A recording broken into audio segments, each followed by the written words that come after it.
Hello, Sabina. Thank you for your teachings. You're welcome. I recently started listening you, and for me has been profound lessons. Congratulations. Do you know the meaning on each ornament, like the bell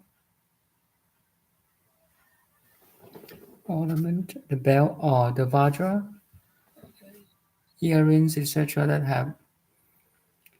You mean the? You mean this bell?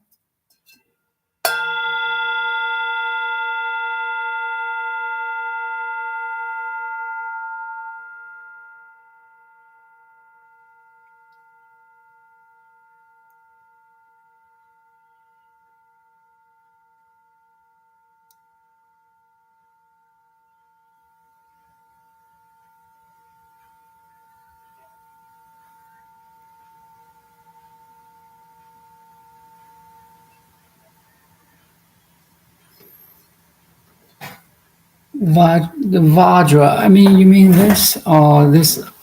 That is a bow. Sorry, that's bell here. Bell is here.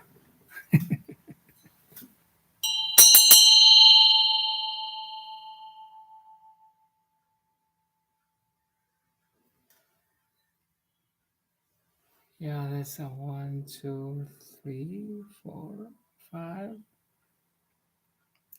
8 strokes here. You mean this kind of thing, right?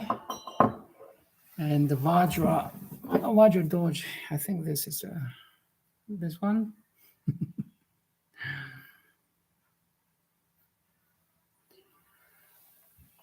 Yeah, these gadgets is used in the Buddhism. Basically, it's an external instrument to calm your mind, like this bow. So when this beautiful sound is made,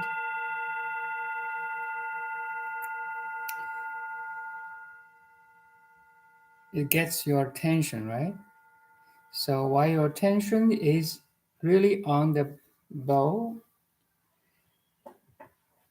you're quieter than, in terms of overthinking. So first of all, it's quieten your mind. Second is reminds the Buddha's teaching, because it reminds an image of art master, or you follow master, like especially this one in the Tibetan Buddhism. It's like you remind a master of you. And here Vajra means diamond in the modern word. Diamond that can be used to cut through all the things, right? Diamond is the hardest material in the nature, so it can cut through all kinds of things. So it's a analogy or metaphor that you can, the wisdom that can cut through all the ignorance.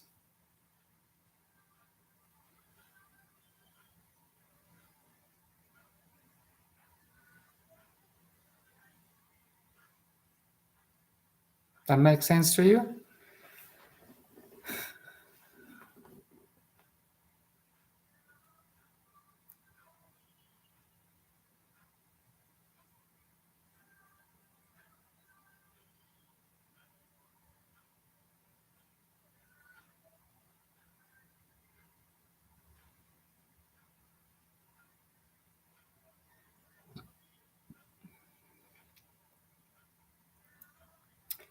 Actually, all these instruments or gadgets can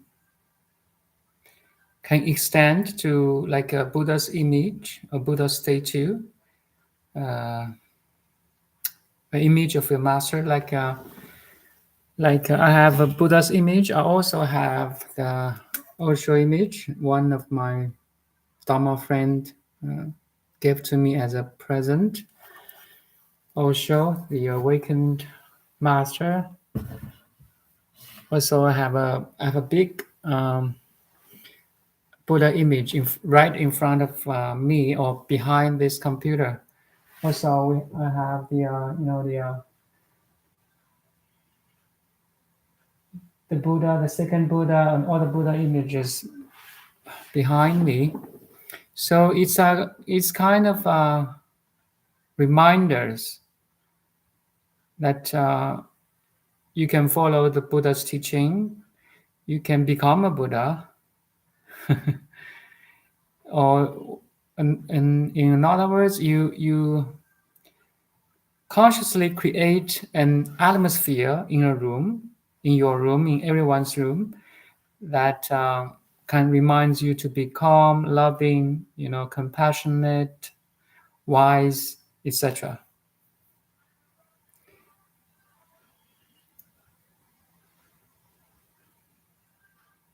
All the external, like image or sound or a statue, a mantra, is a reminder to create or generate, increase your inner peace, your inner love, in your inner compassion, wisdom. So it's kind of Renaissance. Do you know Renaissance? Especially in the music, when we listen to a beautiful sound or symphony or any piece of music, instantly you feel Renaissance with it, right? The feelings, the atmosphere, the meaning that the artist or the musician want to express through the vibration of a sound or piece of piano or whatever it is. Sorry. Just give me 1 second. I have to answer this phone.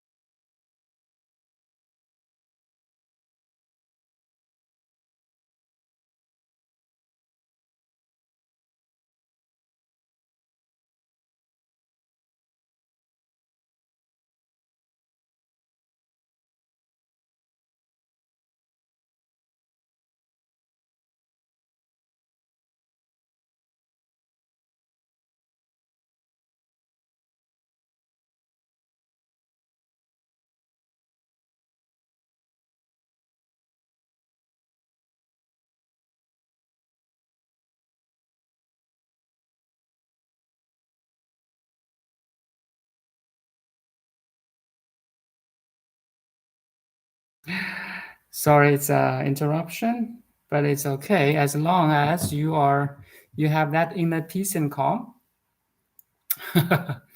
No one can really disturb you. So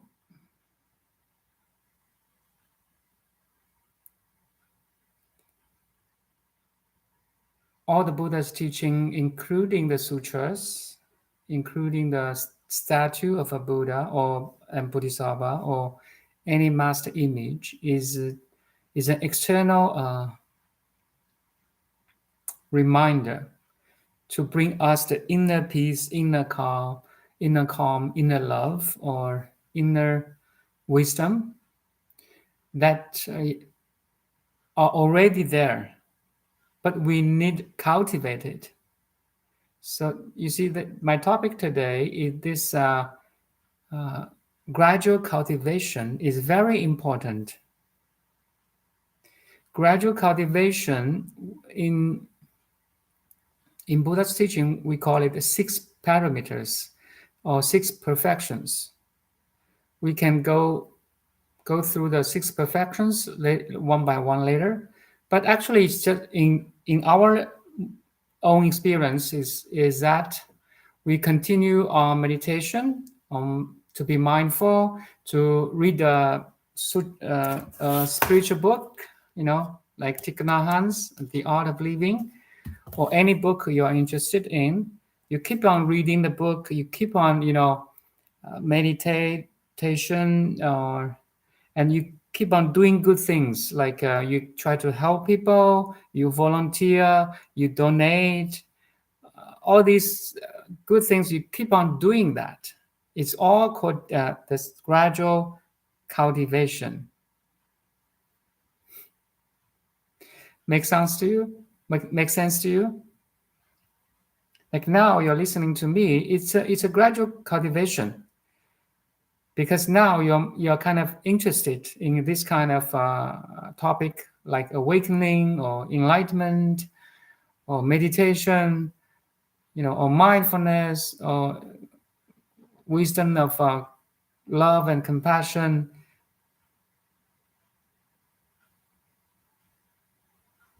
It all belongs to the gradual cultivations.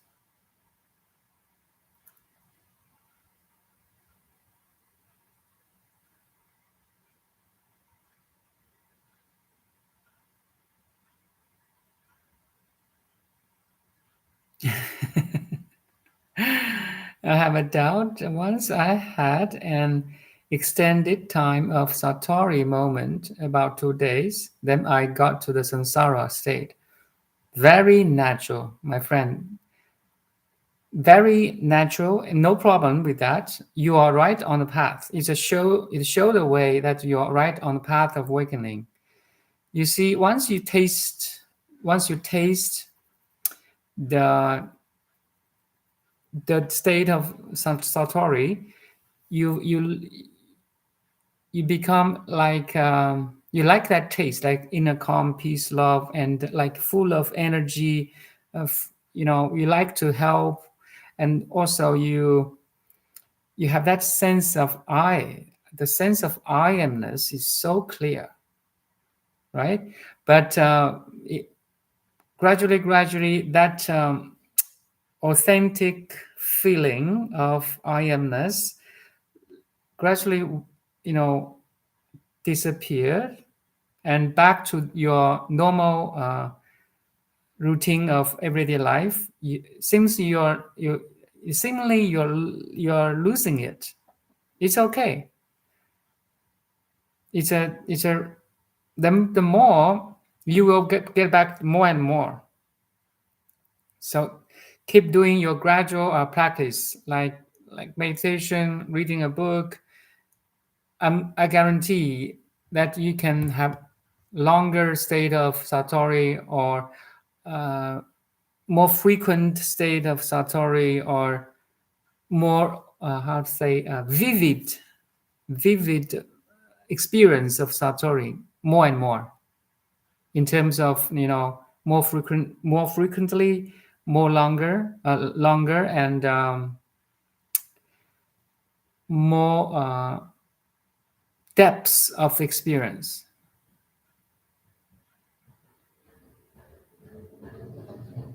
So in the Yogacara school of Buddhism, Yogacara,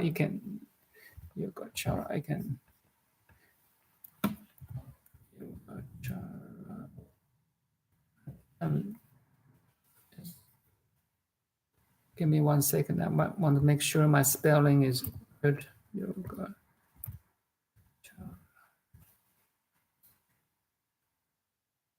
So yeah, Yogacara. This is right. Yogacara is one lineage of the Buddhism, or consciousness lineage of Buddhism. So in Yogacara, it divide our normal consciousness into 8 divisions. So the previous 5 is what you see, taste, touch, smell, hear, and that's the 5 senses. And the 6th one is what you think, or your mental activities. So why I mention the Yogacara, because it's a very important knowledge or wisdom in Buddha's teaching. So now we are using the 6th sense, our mental power, to train ourselves to become quiet, to become wise, to enter the state of Satori. But beside these six senses, especially the sixth one, the mind, the normal mind, we have seventh consciousness, which is manas. Manas means you have identity, your previous identity of who you are. So basically, you're fighting against with your old habits of thinking, behavior, concepts. Uh, who are you, or what are you? You're fighting with the old systems.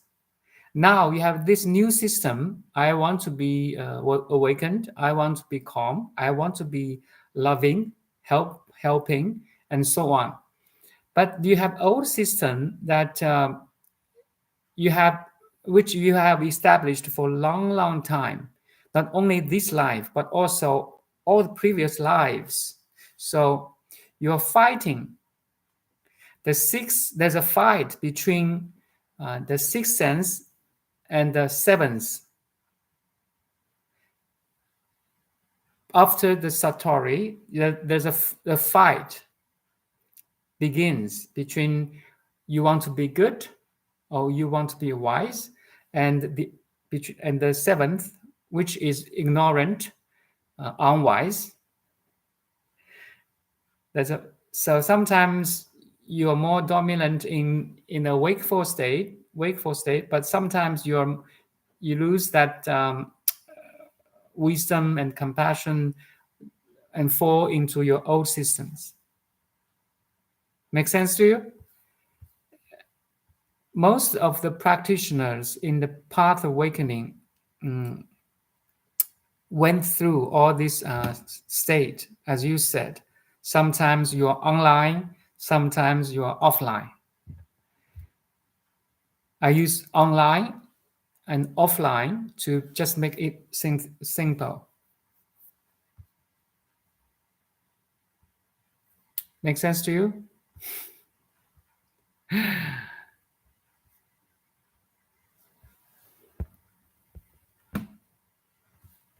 So I just paste the Yogacara of Wikipedia to you. You can read later. It's a very good stuff to really get down into the our mind. Try to understand your own mind. Helps you understand all the other people's minds. That's yeah, definitely yes.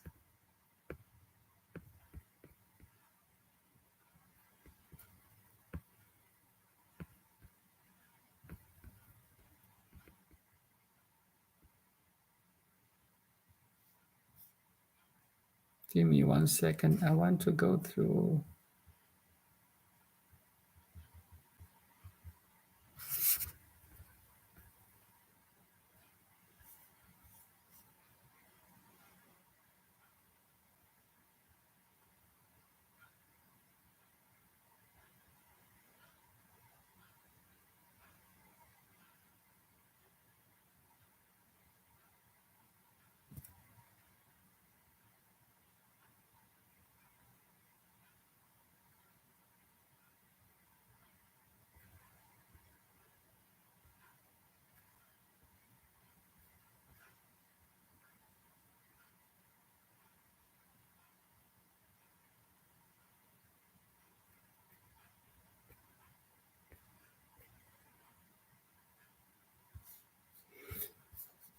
Okay. So this happened without expecting. It just happened about 5 years ago. Now, sometimes I can keep on Satori just on meditation moment, but not as deep like that moment. So keep on doing this. It's a very good sign. You see, Satori is just the beginning of enlightenment. It's not the end. Okay, it is not destination. Satori means you have a glimpse of the reality, the ultimate reality. I mean,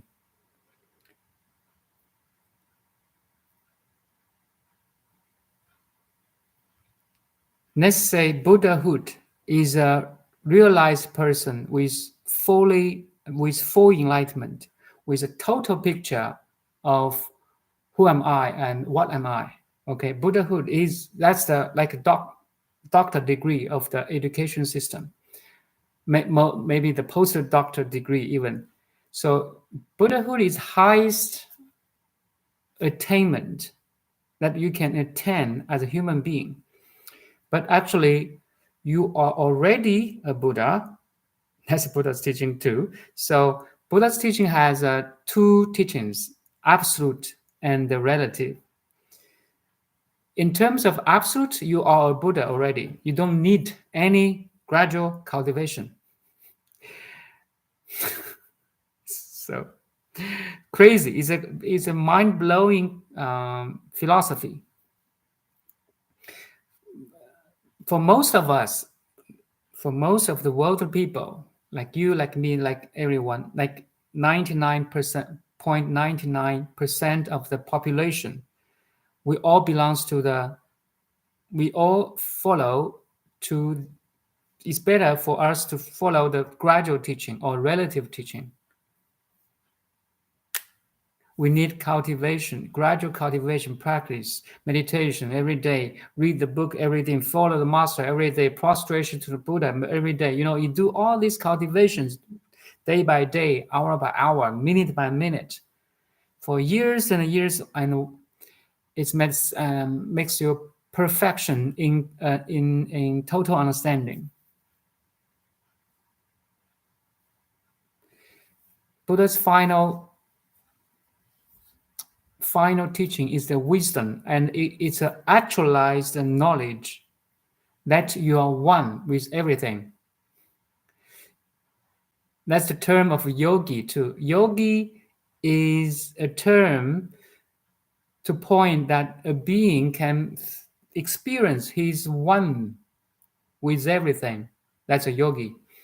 That's a definition of yogi. So the final realization is that you feel one with everything. That's why my channel is Oneness Meditation School. Meditation is just a tool. It's not a final destination. The final realization is you feel one with everything at every place, at every moment. When you are awake, when you are in the dream, when you in the deep sleep, you are always one with everything else. And if you know Rupert Spira or Muji, Sri Muji, so they are all in the lineage of non-duality. Non-duality is oneness. Okay, oneness is non-dual. And they are yogi too, because they feel the one with everything else, everybody else. That's a final realization. Then everything fall into places because now you realize you're one with everything. You will gain your knowledge, your wisdom. You will perfect your 6 parameters day by day, life by life, until you achieve your full-fledged Buddhahood. And the Buddha's teaching, the southern teaching, is that right in this moment, at this moment, you are already a fully fledged Buddha. That's a Buddha nature. You see that that's an absolute teaching. It's only suitable for a person or being that with very advanced level of merits.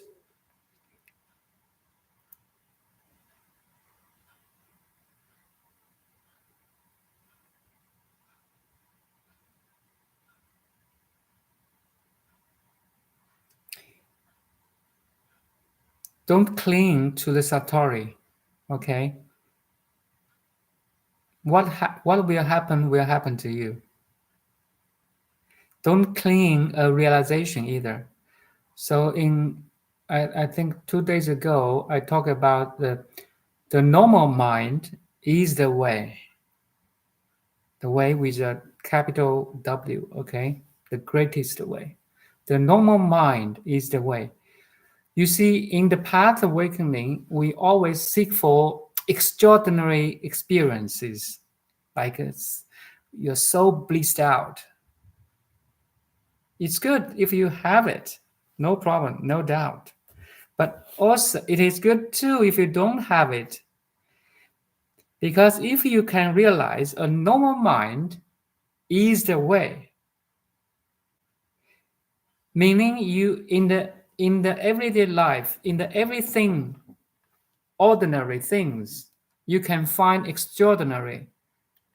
Then you become extraordinary in all the ordinary things. Does it make sense to you? Buddha's teaching is not encouraging you to have that blissful, ecstatic state. It's not encouraging you to that. If you had it or is having now, it's okay. Buddha's teaching is that you are in Pure Land already. You like Jesus' teaching is that you are in heaven already. Do you notice it?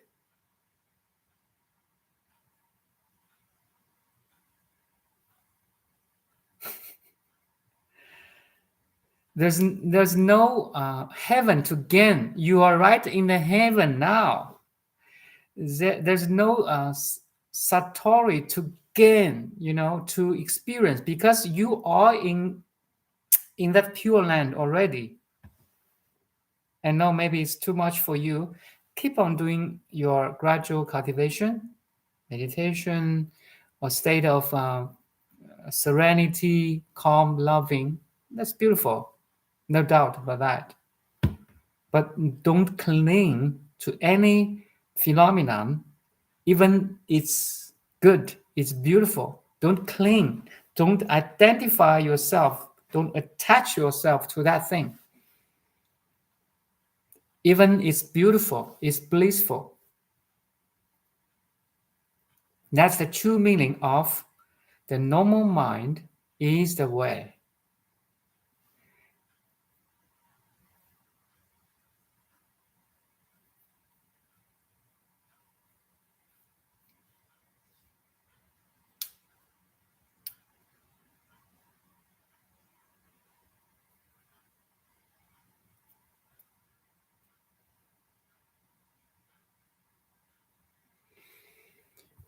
If no further question, maybe we can go through the first Wikipedia message, because I want to talk about this Master Shenxiu. It's here again. Just make sure we are on the same page. So Master Shenxiu is the student or disciple of the Fifth Patriarch of Chan in China around 600 to 700, okay, AD. So if you read the Yu Quan ShenXiu, okay, Yu Quan ShenXiu was one of the most influential Chan masters of his day, a patriarch of the East Mountain teaching of Chan Buddhism. Shenxiu was Dharma heir of Hongren or Daman Hongren, the fifth patriarch, honored by the Wu Zhetian. If you click on Wu Zhetian, very interesting female, the only female king in the whole China history. Okay, Wu Zetian, one of the de facto ruler of Tang Dynasty. He was the first empress consort of the Tang Dynasty. Okay, the only one, a female king or empress consort. So honored by a very famous, figure in the Tang Dynasty, Wu Zetian, and the putative author of the Guan Xing Lun, treatise on the contemplation of the mind, contemplation, sorry. The text once attributed to Bodhidharma. I'm not interested in so you can keep reading, but I'm go down to the verse contest. The verse contest, okay? Very famous story or historical story event in the Chan development in China. Verse contest. One of the most well-known and cherished legends in China is the verse writing contest involving Shenxiu and Huineng. Huineng, they're colleagues, they're how to say Dharma friends. They're all the disciples of the Fifth Patriarch. So Shenxiu and Huineng at the Hongren's monastery. The story can be found. Okay, so the account given the platform switch for Hongren, the Fifth Patriarch, realizing he was coming to the end of his years, instructed his monks to compose a mind verse to demonstrate their level of attainment. The winner of the contest will be named Sixth Patriarch and receive the robe of Bodhidharma. Bodhidharma is the first patriarch of Chan in China.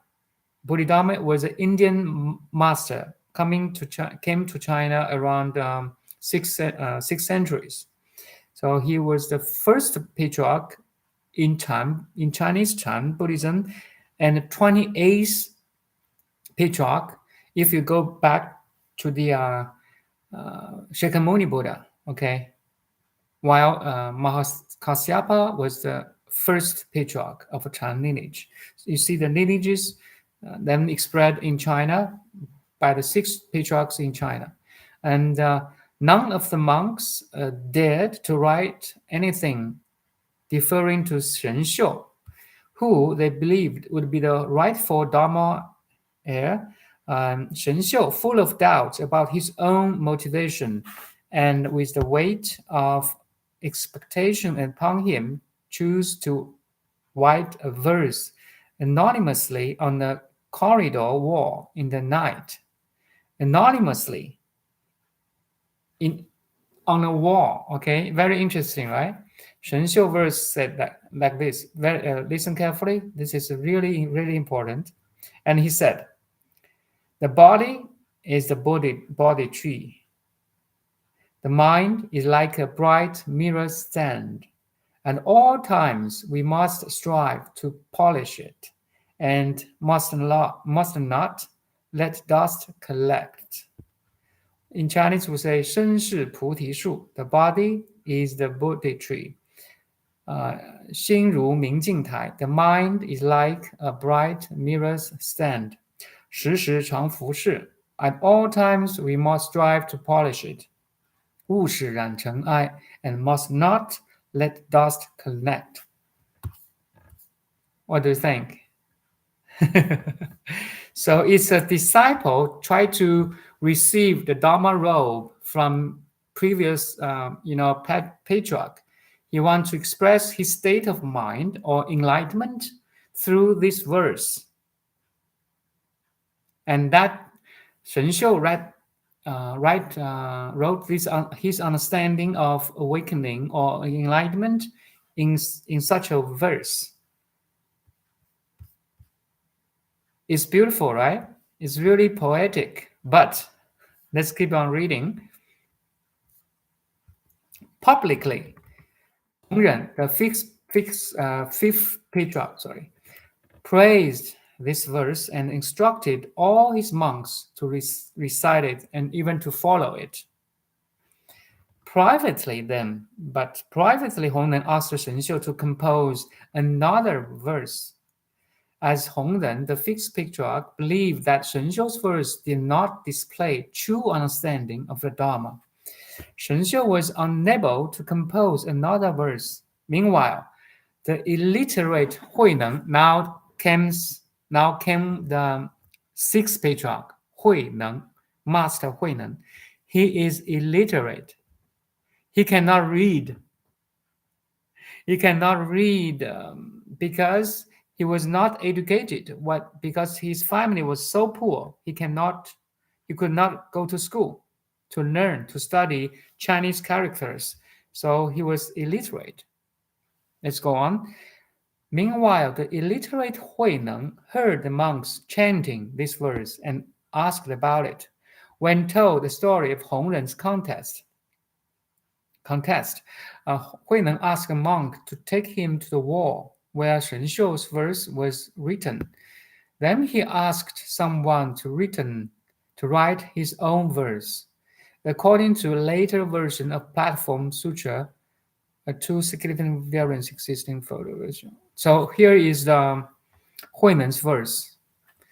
So he said, body originally has no tree. Versus the body is the body tree of Shenxiu. The second sentence is the bright mirror also has no stand. Versus Shenxiu's the mind is like a bright mirror stand. And the third sentence, fundamentally, there is not a single thing. 本来无一物.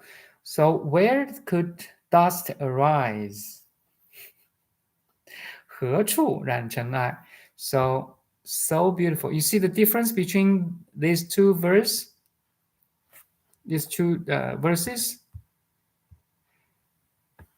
Does it ring a bell in your heart or in your pure mind? You know, some monks at that time, at Tang Dynasty, when another monks read Huineng's, the Sixth Patriarch's verse, the body originally has no tree, the bright mirror also has no stand. Fundamentally, there is not a single thing. Where could dust arise? After other monks heard about this verse, they got enlightened. Because his verse or poem is so beautiful, so beautiful. So this is the verse contest, very famous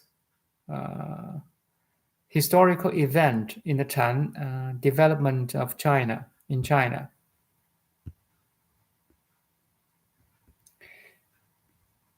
So let's finish this. The account says that publicly, Hongren, the fifth patriarch, denigrated or denied this verse, but later in private, he taught Huineng the true meaning of the Diamond Sutra, thereby awakening Huineng to the sutra's profound teaching. So Diamond Sutra is a sutra of Mahayana that very popular even now. Hongren gave Huineng the robe of transmission and told him to flee the monastery in secret at night. According to the legend, Huineng thereby became the sixth and the last patriarch of Tang. So why I mentioned this verse contest, because this is a region, or we could say the region of the gradual cultivation and sudden enlightenment. So Master Shenxiu, more in the category of gradual cultivation, to wipe off the dust in your mirror of heart. If you go back to the verse, at all the times we must strive to polish it, to make our mind pure, to make our mind calm, to make our mind wise, and must not let the dust collect. Dust here means your anxiety, your depression, your distraction, your any mental disorders, also including your physical unease, stress, tightness. So that's the dust we want to clear, right? So that's the gradual cultivation mentioned by Shenxiu, a master of gradual teaching. But Huineng's one is that a sudden enlightenment. Sudden. You are originally, you see, fundamentally, there's no single thing. 本来无一物. So the world you're projecting now, the world you're seeing now, is just an beautiful illusion. That's what fundamentally there's not a single thing. 本来无一物，何处染尘埃? So there's no need to wipe off the dust because dust is an illusion. You see the difference of two masters?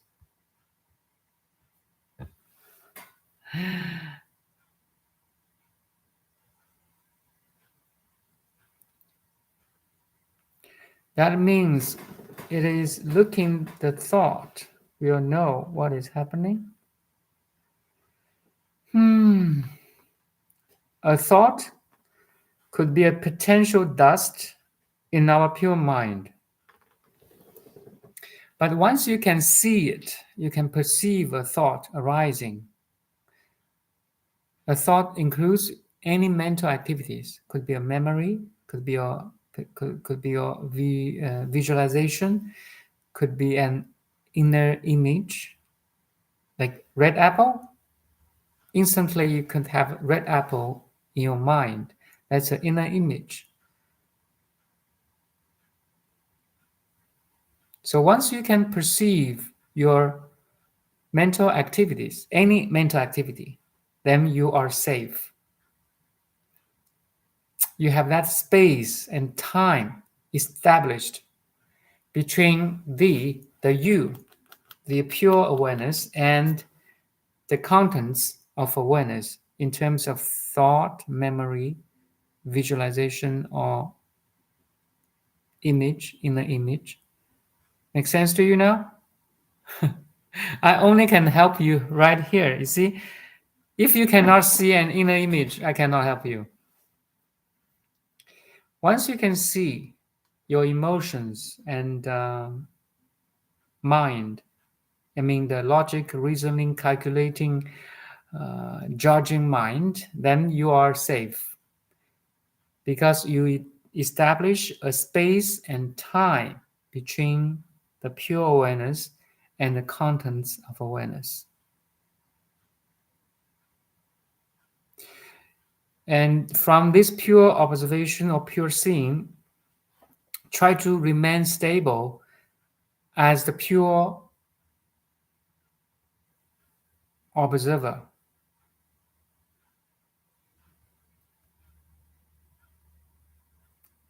Let the world flowing in you. You are not attached. You're not disturbed. You're not distracted. You're pure. You're fine. You're still. The whole world is dancing in you, in your awareness. Do you notice that? Most of the time, we don't notice that. The world is there. I'm here. There's a separation between the awareness and the contents. And most of the time, we're pulled into, we're dragged by the contents of the world. The contents of the world is everything, like your family, your job, your career, your background, your memory, your thought, your feelings, emotions, everything, okay? We may, as a world person, we're so easily being pulled away. We're drifted away. Make sense to you? But if you're awakened one, you are the space behind all these phenomena. So you are still, you're loving, you're one with everything. That's awakening.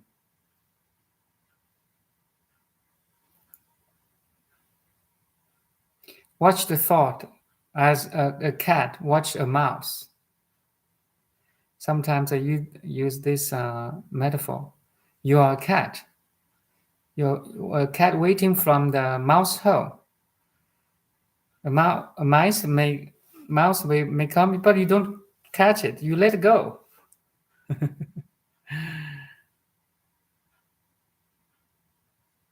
Yeah, you just watch it and let it come, let it go. Days ago, I had a video that when a cat decides not to catch a mouse, you know, most of the time a cat will follow a mouse, right? That's his instinct. Imagine a mouse can consciously not follow a mouse. Then it's a wise cat. In the same way, once you, the awareness, the cat, consciously choose not to follow your thought, the mouse, what will happen? You sever your instinct, your compulsive thinking, your most times some repetitive thinking, sometimes negative thoughts too.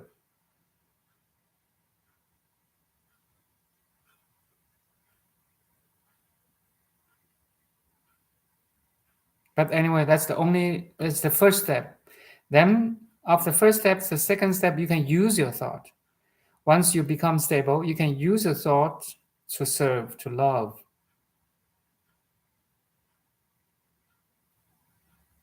to be.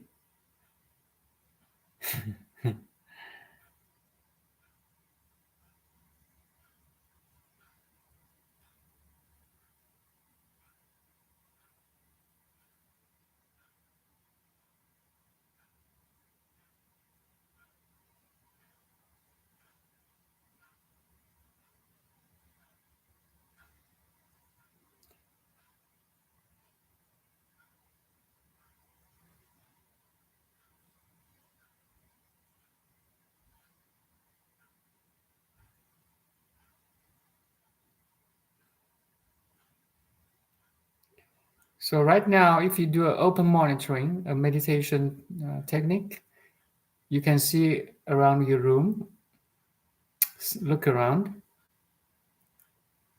the walls, the ceilings, windows, computer, desk. So that's what you can see, right? And you can listen carefully.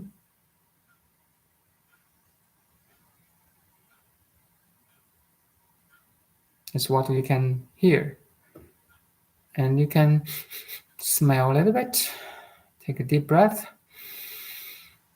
Fresh air. What you can smell. And you can feel your tongue. Thank you, my tongue, for tasting so many delicious food.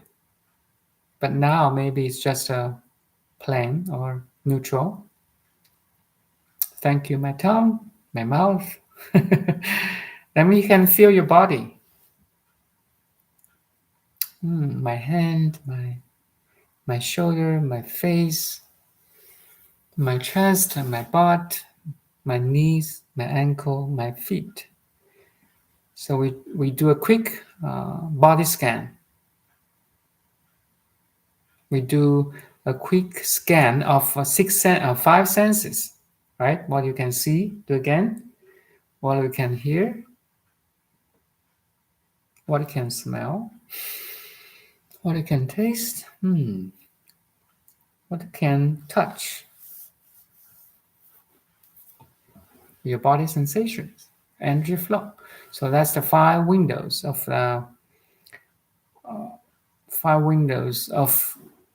our being. Okay. So if you go deeper, go to your mind, the sixth sense, all kind of things. Just pause a little bit.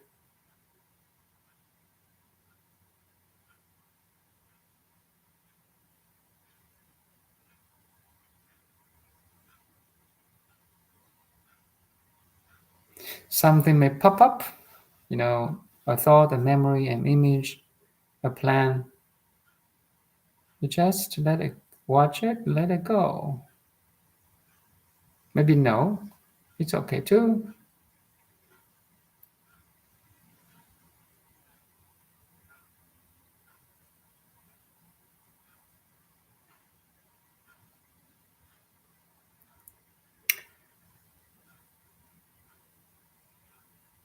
So if you perceive one thought, one memory, one inner image, you just let it go.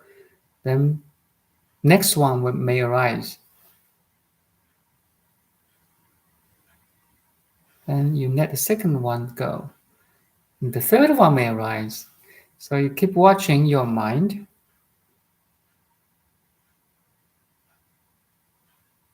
Basically, this is called open monitoring. Like you're sitting deep or behind what's happening, what in deep in the world.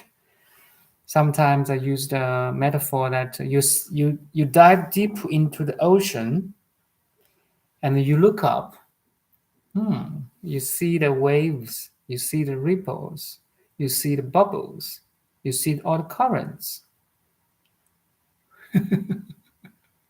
Beautiful.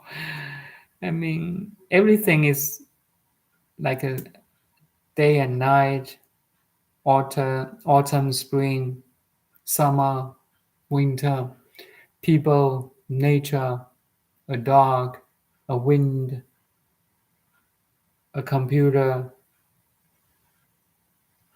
a thought, everything you can perceive now, right? Make sense?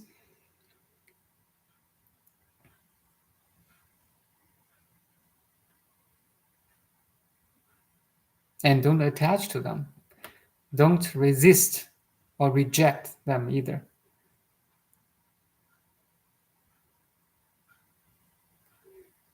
And see how your mind respond or react to the your mind is the sixth sense, right? How to see how your mind, the sixth sense, reacts to the five previous senses: your eyes, your ears, your nose, your tongue, and your body. See how the six and the five correlates. It's very beautiful. If you can see it, then you can see your pattern of thinking. Sometimes a special stimuli can stimulate you or make you anxious. Or in the other hand, some special or event or condition can make you pleasant. So you see all the unpleasant feeling and pleasant feeling in your body mind.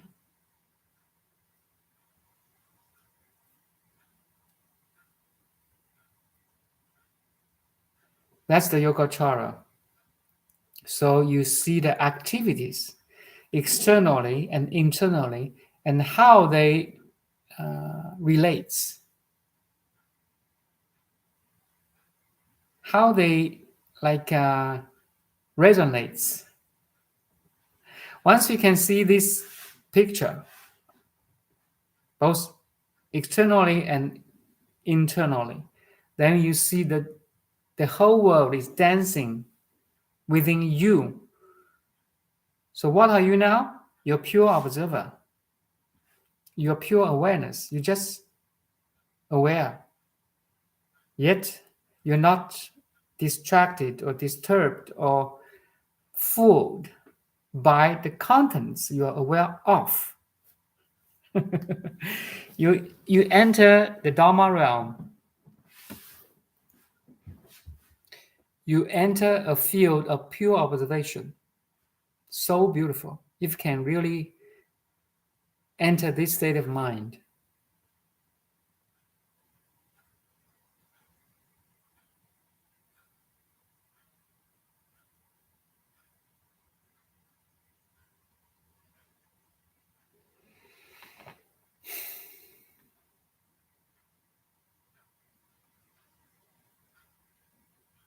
Any questions here? Sometimes I think if a student has no question to ask, to the teacher, he's not a good student.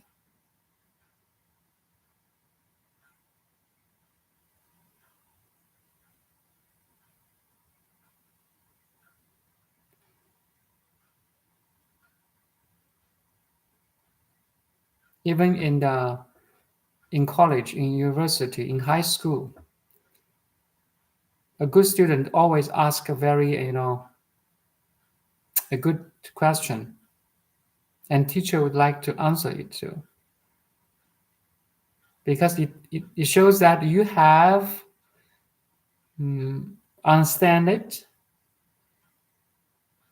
yet you have not fully experienced it, so you must have question. Yeah, because that's the way I evolve.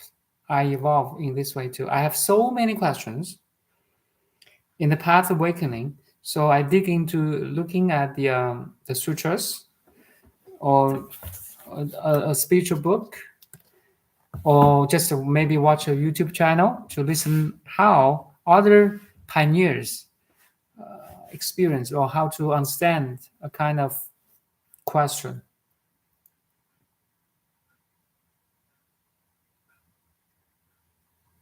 Always begins in the five sense and lasts in the mind. No. It's not necessary. You can start from mind directly.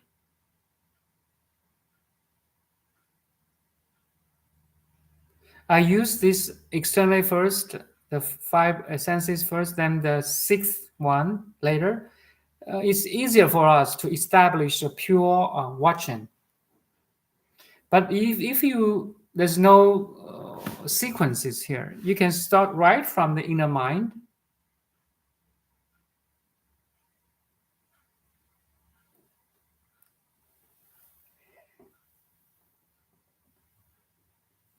There's no such a thing that this should be first, that should be later. No.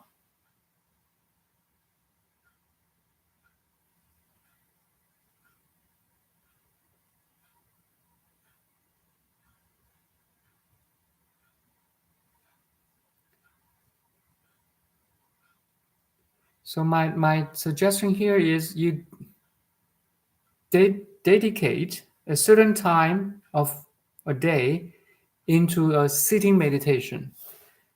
Means 坐禅 or zazen. Okay, in Japanese they call it zazen, 坐禅. So you sit quietly doing nothing, purely watching.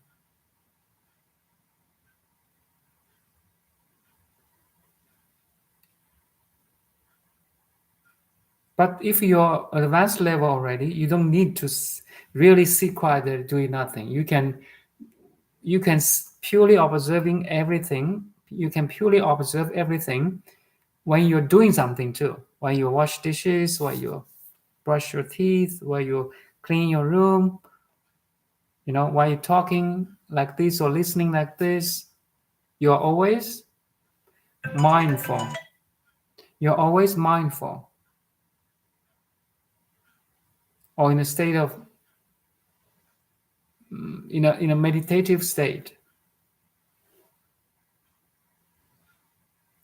But if you're not that advanced level yet, start from the everyday practice, like sitting quietly, doing nothing, meditation, contemplation, inwardly. That's the importance of gradual cultivation. And you have that persistency, okay? Consistency, you consist in doing it. You're not just doing one day or 1 week.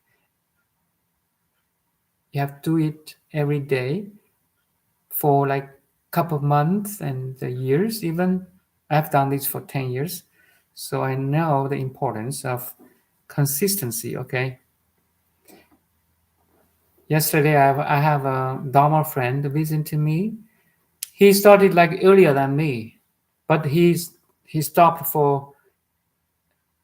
paused for 5 years, not meditation or not listening of a YouTube channel or awakening channel or reading a book. So you have to keep doing it every day. Have that momentum.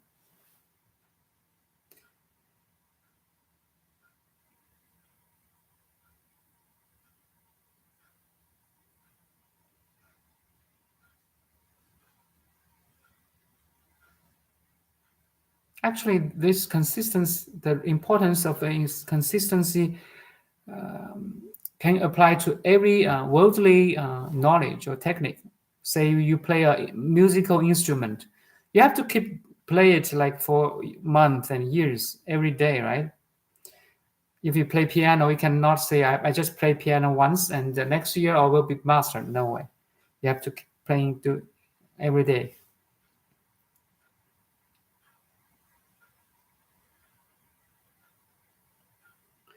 Sometimes I do it, but I get in stock to keep in that moment. You see, yes, you see that's a mild problem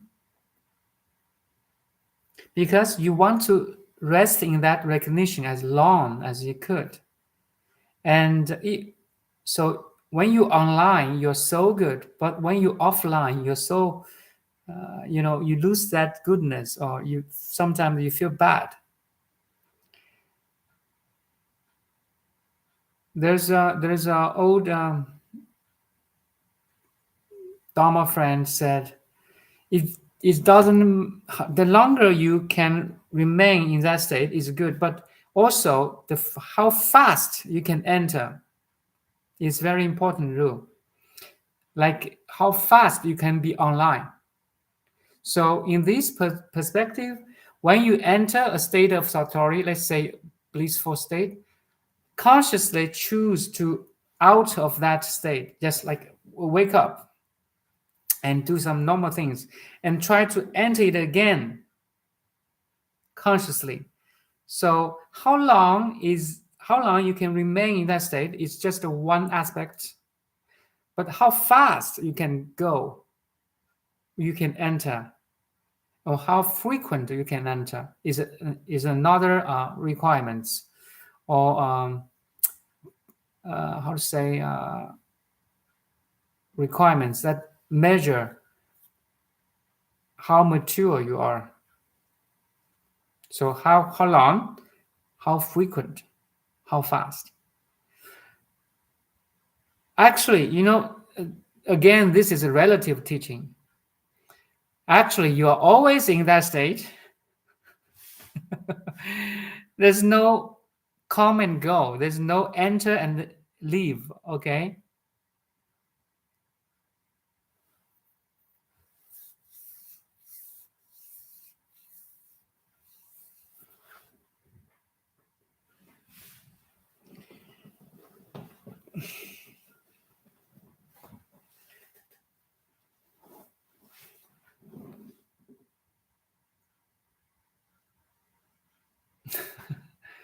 Very good. Very good.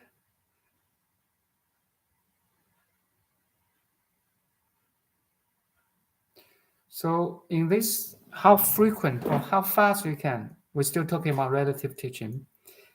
You can divide your meditation into different time of a day. Like every hour, you have 1 minute of mini meditation to testify how fast or how frequent you can enter that state.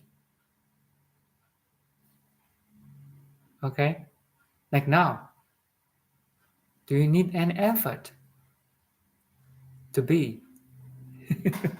No, you don't need any effort to be. But for the awakened mind, yes, I have to sit quietly. I have be in a quiet room. But ultimately, you are a being.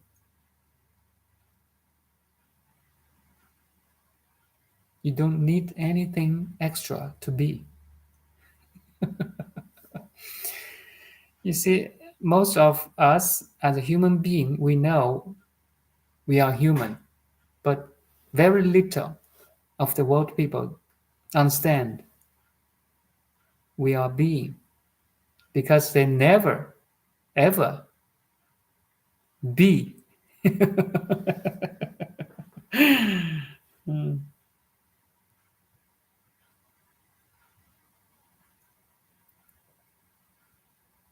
That's a tragedy as a human being. You lose who you are in the form of human.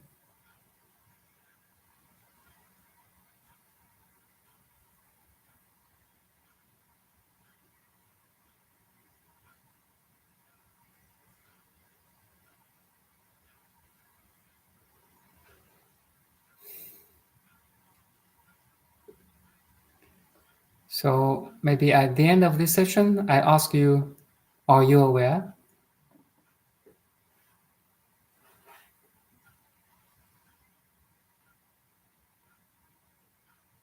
Do you need your parents to be aware? Do you need your master to be aware?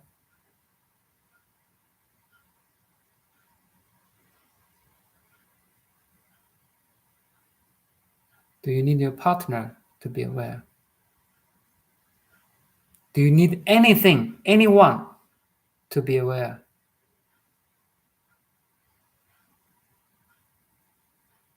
And your answer is?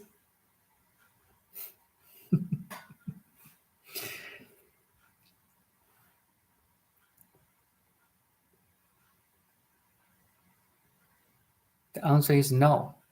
You don't need anything to be aware or to be.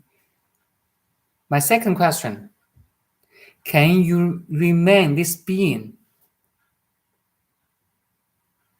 in the contents of the awareness, in the complexity and the diversity of the world? Can you simply be in front of diversity and complexity of the world?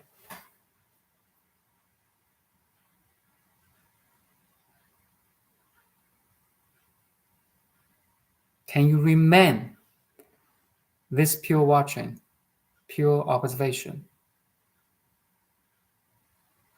Yes, at this moment. Good. Try remain the same inner peace, calm, helping, loving state of mind, no matter where you are or what you're doing, what situation you are in. Then you're master of life. You become a guru of the life.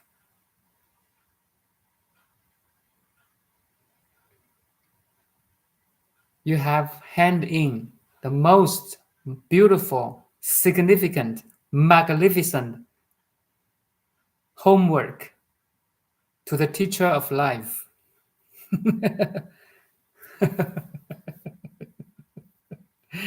You have rendered the greatest service you can achieve as a human being.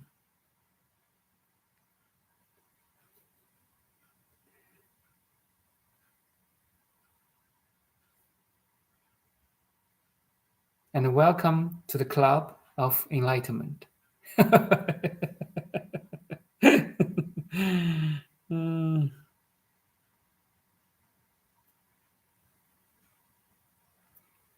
So repeat, are you aware? Do you need anything, anyone to be aware? Can you remain in a peace and calm in face of the world?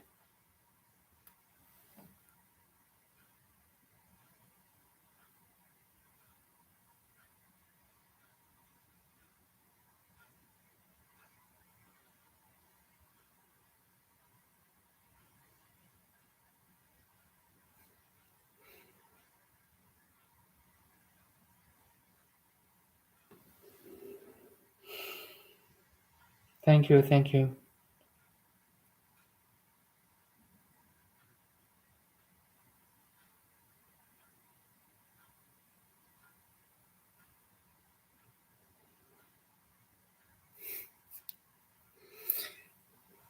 Bye now. Thank you, Sabina.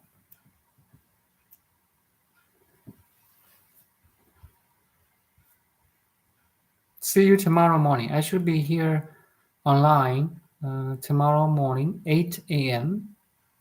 Vancouver time. Thank you. Bye now.